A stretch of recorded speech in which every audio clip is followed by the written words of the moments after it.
Salve, salve nação, saudações rubro-negras. Vamos acompanhar agora a entrevista coletiva após jogo de Dorival Júnior. Flamengo 0, Internacional 0. Os créditos de vídeo é da Flá TV, link na descrição como créditos.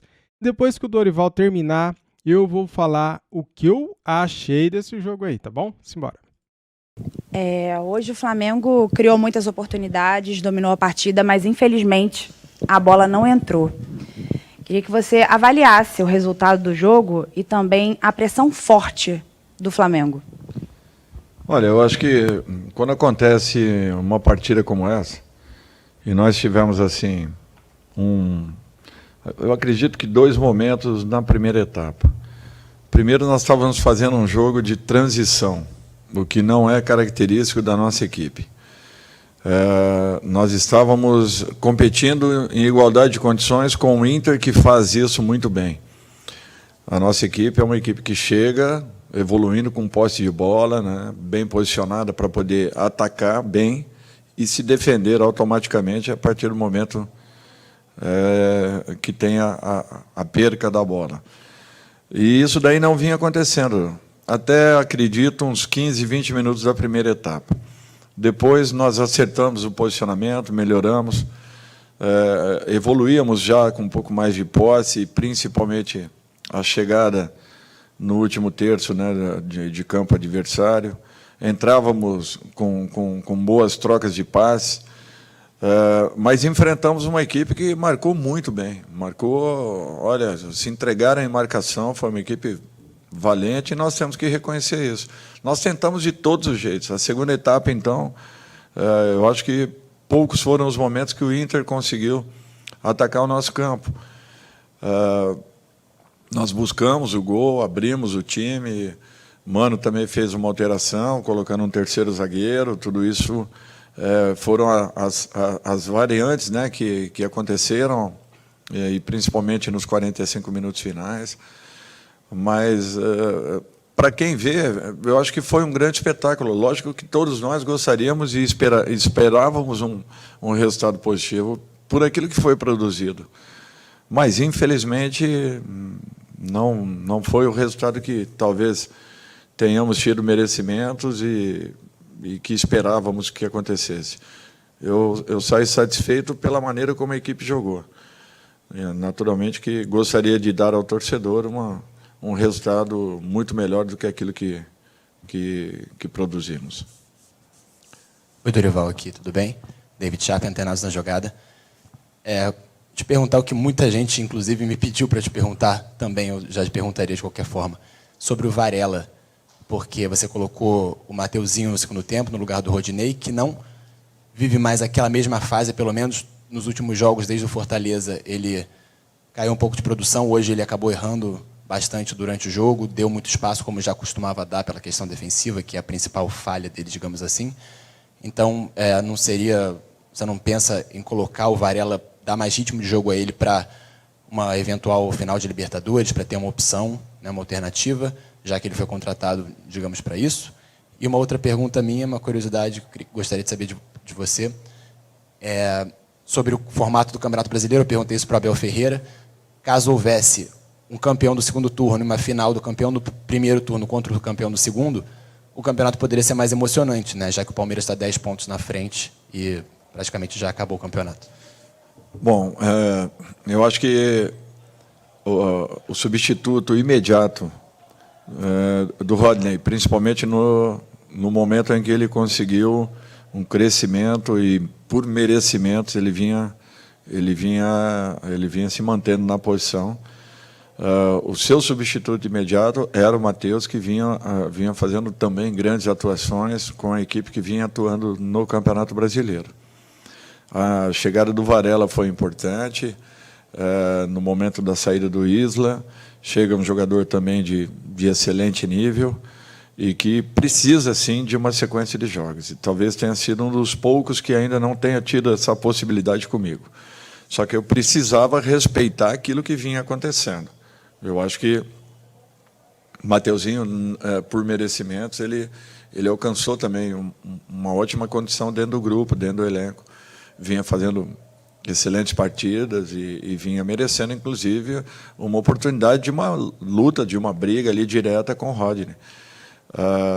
Eu acho que vai chegar o momento também do Guilherme, do Varela. Ele é um jogador muito bom e que eu não tenho dúvidas que também, no momento adequado, no momento certo, ele será aproveitado. Olha, é uma opção interessante. Agora, num campeonato de longevidade, o ideal seria que o campeão fosse nos moldes em que nós estamos hoje. Eu acredito que os campeonatos brasileiros sempre foram bem disputados e até decididos em rodadas finais. Mas seria muito interessante se tivéssemos, né, um campeão de turno contra um campeão de retorno, né, sendo o mesmo, que ele fosse passar do campeonato. Mas eu acho que seria uma motivação a mais. Porém, eu penso que num campeonato como o nosso, né, é natural que a melhor campanha talvez prevaleça e seja meritório por aquilo que foi alcançado ao longo de toda a competição, e o Palmeiras esse ano tem feito uma campanha brilhante. Dorival, boa noite. Fred Gomes, Globo Esporte. Dorival, te perguntar em relação ao primeiro tempo, que assim, o Flamengo criou bastante oportunidades diante de uma equipe que estava muito bem postada defensivamente, mas teve muito errinho ali na entrada da área, assim, erros que pareciam falta de... Não sei se é falta de concentração, a palavra até prefiro que você responda muito melhor, mas o que você acha? Porque o Flamengo errou bastante, o próprio Ribeiro, que vive um excelente momento, errou bastante passe. Você acha que tem a ver com concentração por conta da distância do Palmeiras? O Flamengo ainda luta por bastante coisa no campeonato, tem questão de premiação, G4. E só mais uma questão, em relação à postura defensiva do Inter, você acha que, diante de toda essa marcação tão bem feita por eles, torna-se um vestibular para as partidas contra Corinthians e Atlético Paranaense? Obrigado. Olha, eu acho que nós cometemos um erro no primeiro período, que foi nós tentarmos jogarmos demais por dentro. Jogamos, primeiro, com essa transição desnecessária, porque uma equipe, para que ela se sinta confortável atacando, ela tem que estar bem posicionada para que inicie o seu sistema defensivo já no campo, no seu campo de ataque. Pelo menos essa é a conjuntura e essa é a organização que nós sempre cobramos para que nós possamos atacar bem, já iniciando a nossa defesa. E isso não vinha acontecendo, o jogo vinha ficando muito franco. Nós tínhamos ataques de um lado e do outro. Em muitos momentos, nós realmente nos aproximávamos, tentávamos as trocas de passe, o Inter muito bem fechado, né, afunilava muito a sua marcação, trazia praticamente e congestionava o setor com 4, às vezes 5 homens, e dificultou consideravelmente o nosso sistema de ataque.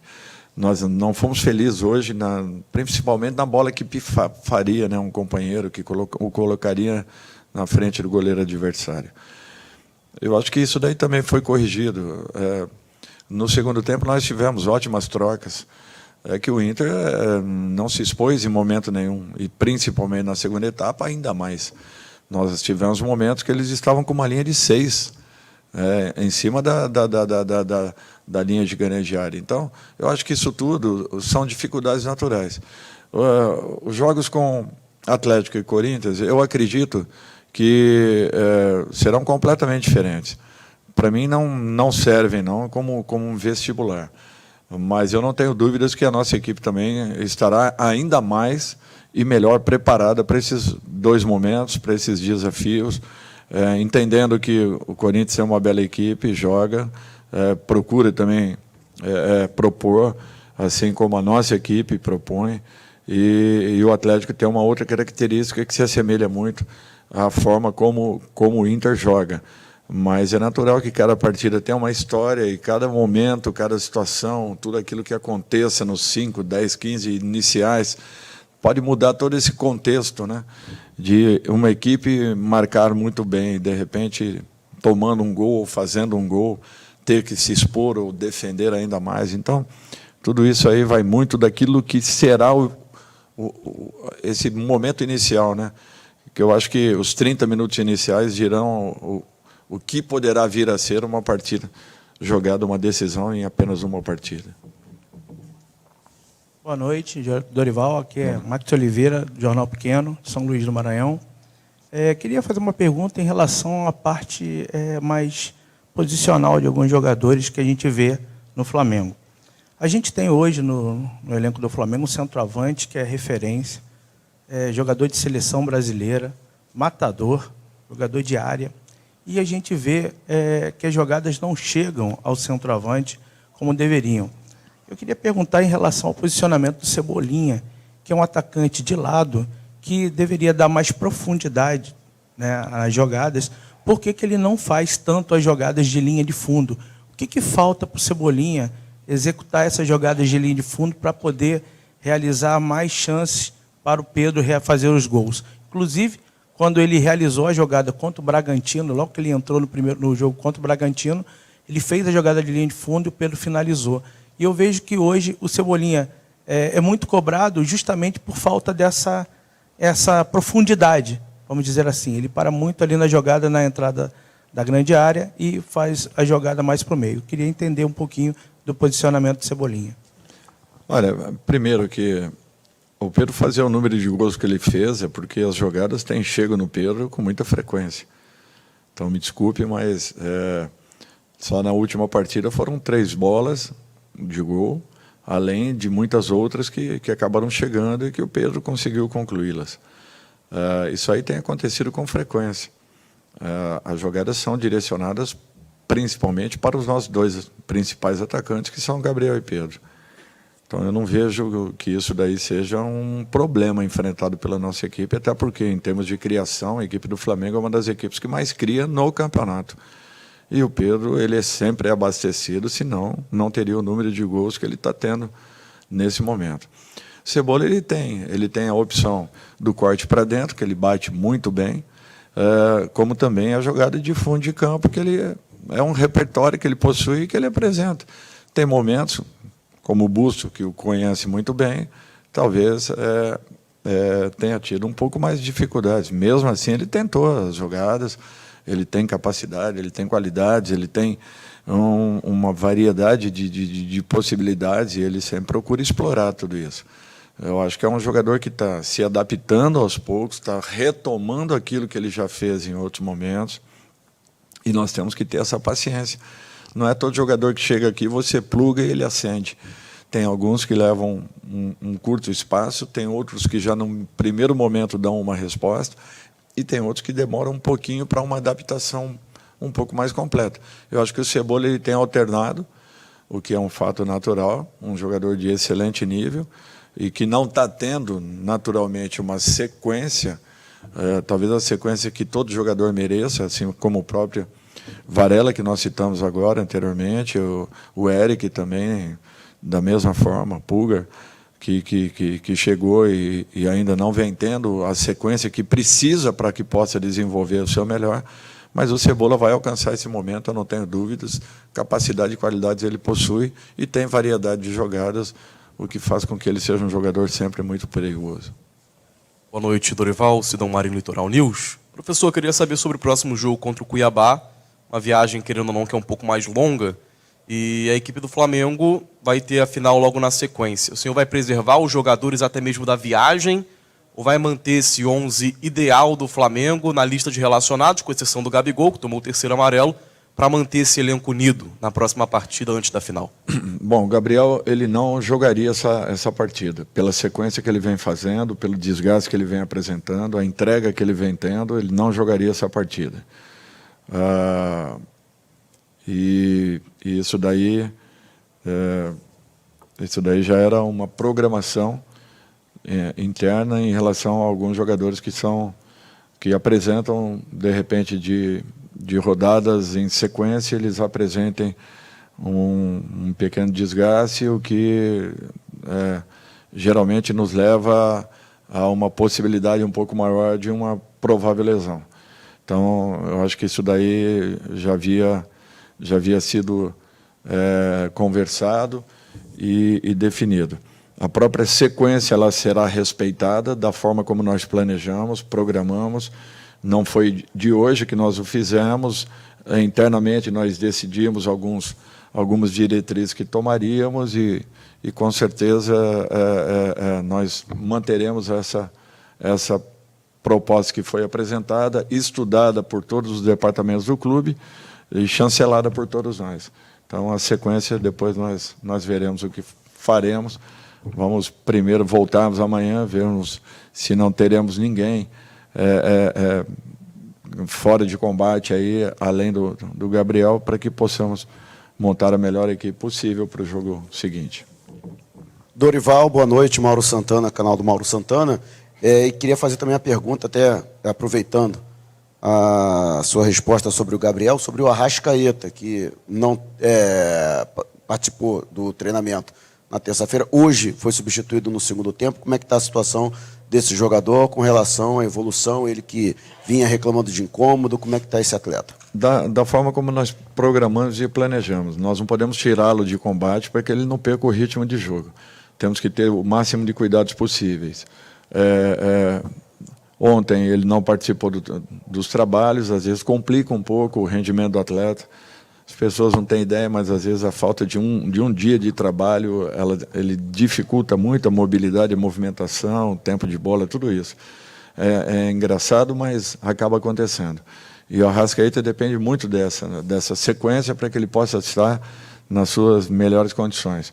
Eu não tenho dúvidas que assim nós conseguiremos levá-lo até o momento em que o entreguemos à seleção uruguaia, em totais condições, como nós também imaginamos que ele finalize o ano jogando da forma como nós preparamos aí essa etapa seguinte até os momentos finais, tanto das competições que estaremos jogando aí, finais graças a Deus, as finais delas, como também do próprio Campeonato Brasileiro, que o levemos até o último momento, até o momento de entregá-lo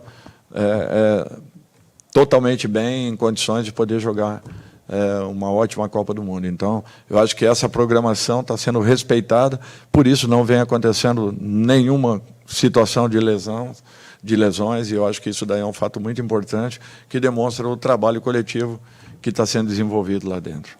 Daí, galera, entrevista coletiva após o jogo de Dorival Júnior, Flamengo 0-0 com o Internacional. Você gostou do jogo? Você acha que foi um 0-0 bom? Cara, não é à toa que o Internacional está na segunda posição do Campeonato Brasileiro, né? Desde quando o Internacional foi eliminado da Sul-Americana, ele vem jogando muito bem, se recuperando no Campeonato Brasileiro. É um time que tem a defesa muito boa, né? Se eu não me engano, é a segunda melhor defesa do campeonato, o Internacional. Foi um bom jogo hoje, né, cara? Porém, um 0-0 que para nós foi ruim. Se a gente tivesse vencido o jogo, o Flamengo estaria na terceira posição, na frente hoje do Fluminense, né, que perdeu para o Atlético Goianiense. E o destaque do jogo vai para as defesas, né? A defesa do Internacional foi bem, o goleiro pegou tudo, né? O zagueiro dos caras tiraram bolas ali que tinha a direção do gol. E a nossa defesa também, o Santos foi bem, o Davi Luiz e Léo Pereira foi muito bem, Felipe Luiz foi bem, Rodinei foi muito mal, né? Rodinei foi mal, cara. Nossa, o Rodinei caiu demais de rendimento do que ele vinha jogando. Voltou a ser o velho Rodinei de sempre, né? Mal na defesa, muito mal. E faz sentido a pergunta do jornalista, né? Por que ele não colocou o Varela? O Varela que não tá tendo chance, não tá tendo oportunidades de estar jogando. Ele coloca o Mateuzinho. Cara, pelo que eu vi o Varela jogando na seleção do Uruguai contra o Canadá, acho que o Varela teria que ter mais chances no Flamengo, cara, na moral. Ele é muito melhor do que o Rodinei e Mateuzinho. Porém, o Dorival Júnior que escala, né? E, cara, hoje o nosso ataque tentou de tudo quanto é jeito e a bola não entrou. O Gabigol tentou, o Arrascaeta tentou, o Pedro tentou diversas vezes, o Everton Ribeiro tentou, todo mundo tentou e a bola não entrou. O goleiro pegou tudo, virou o Neuer, Manuel Neuer do Internacional, né? Impressionante como os goleiros pegam todas as bolas quando é contra o Flamengo. É impressionante como eles crescem. E o zagueiro dos caras também tiraram várias bolas. Finalização do Cebolinha, finalização do Arrascaeta, finalização do Pedro. Mas é isso. Infelizmente a vitória não veio. Um empate que foi um bom jogo, mas um empate para nós que não foi bom, eu acho, porque a gente se mantém na 5ª posição, né? Poderíamos estar na 3ª posição. É isso, galera. A gente queria a vitória não veio. Teve 21 finalizações. Deixa eu só pegar aqui. Cara, o Flamengo finalizou 21 vezes e o Internacional 16. O Flamengo teve 67% de posse de bola, o Internacional 33%. Só no gol foram 6 finalizações, 6 defesaças do goleiro do Inter. É isso aí, muito obrigado a todos vocês. Se puderem, deixa o like, se inscreva aqui no nosso canal. Saudações rubro-negras. Fui!